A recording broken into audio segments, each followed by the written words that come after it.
Hello દોસ્તો, જય હિન્દ, જય ભારત। આજે આપણે એક નવી વસ્તુ વિશે ચર્ચા કરશું જે તમે બધા જાણતા હશો। ચૂંટણી આવે એટલે એના વિશે ઘણું બધું સમાચારમાં આવતું જ હોય છે, જે છે ઈવીએમ।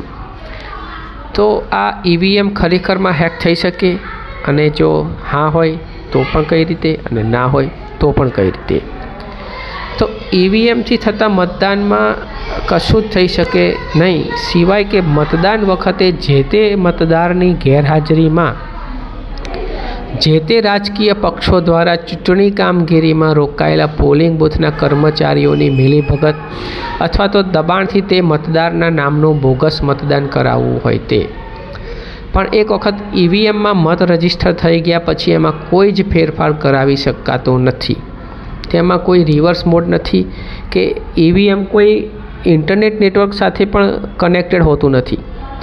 ઈવીએમ એ સ્વયં સંચાલિત અને સ્વતંત્ર ઇલેક્ટ્રોનિક ડિવાઇસ છે જે બેટરી ઓપરેટેડ છે। જે વસ્તુ ઇન્ટરનેટ કે અન્ય કોઈ સિસ્ટમ સાથે કનેક્ટેડ ના હોય તો તેને હેક કેવી રીતે કરી શકાય।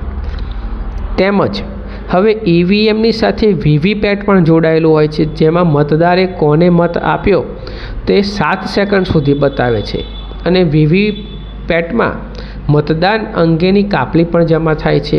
એટલે મતદારને ખાતરી થાય છે કે તેણે જેને મત આપ્યો છે તે વ્યક્તિને જ તે મત ગયેલો છે।